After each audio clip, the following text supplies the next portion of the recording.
هلا وبركاته. واش عمرك فكرتي باللي الماكله اللي كتاكل غير بشويه بشويه وانت بلا ما كتحس؟ وفي الفيديو غنهضر على حاجه خطر من التدخين وحنا ما رادينش ليها البال، خطر اللي هي الاكل غير صحي، الاكل غير طبيعي.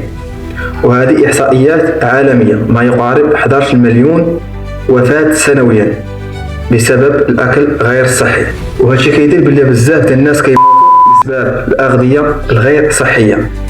وهذا الاكل الغير صحي بحال السكريات والدهنيات والاكلات السريعه، بحال كما كنقولوا حنا الكسكروطات. الانسان كيلحق ياكل كسكروط وما عارف كاع شنو فيه وشنو طايب فيه. انا بنفسي كناكل نيت كسكروطات في الشارع، ولكن دابا الحمد لله من بحثت وقلبت وعرفت هذا الشيء بلي راه غير صحي غير لائق. دابا الحمد لله تفاديت اكل غير صحي. وكاين ثاني مواد كيماويه هما اللي كيديروا في الزيتون، بحال كما كنقولوا حنا الصودا راه كلها اضرار، راها ماده مسرطنه وحنا ما كنردوش ليها البال. بنادم كيلحق ياكل الزيتون طايب الصودا.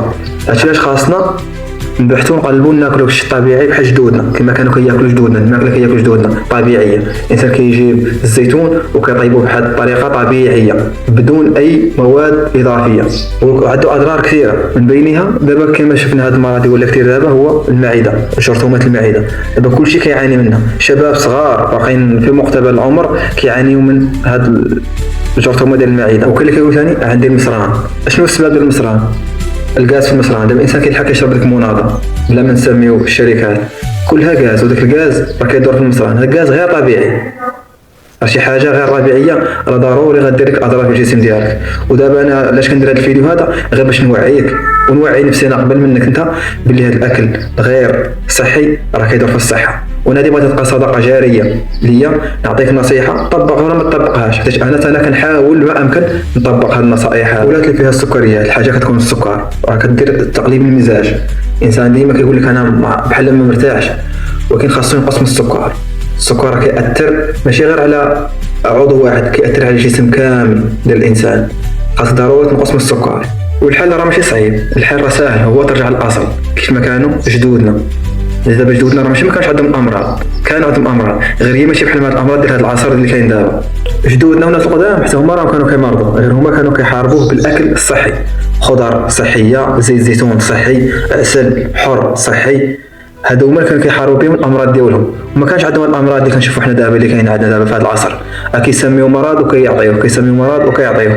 هذا السبب ديالو الاكل غير صحي.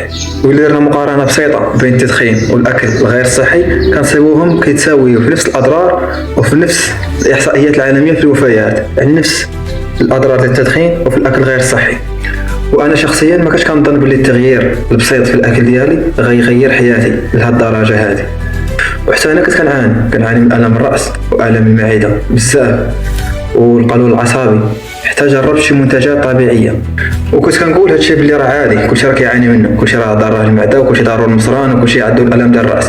حتى جربت المنتجات الطبيعيه وكاع الحوايج اللي فيها الاكل غير صحي تفاديتها بصفه نهائيه. السكر، الملح كثيره، المواد الكيماويه مابقاش كندور بها، ولكن وليت كنختار بعنايه وكنبحث وكنقلب على الحاجه الصحيه هي اللي كناكلها، ولا فرق في الحياه ديالي وفي التفكير ديالي وفي كل شيء، وماشي غير بالليل ونهار بانت النتائج. هنا عرفت باللي الجسم ديالك كيخدم معاك داكشي اللي كتدخل ليه. الحاجه عطيتيه شي حاجه صحيه مفيده كيخدم معاك مزيان.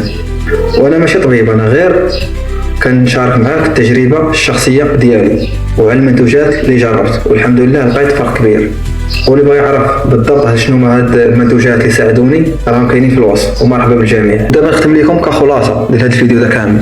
الا كنتي قادر تحبس الكارو والكمايه على قبل الصحه ديالك، خاصك حتى الاكل الغير صحي والغير طبيعي تحبسو حتى هو على قبل الصحه ديالك، حيت راه كيدمر الجسم ديالك في صمت، وماشي غير عضو في الجسم ديالك، انما الجسم ديالك كامل وفي صمت.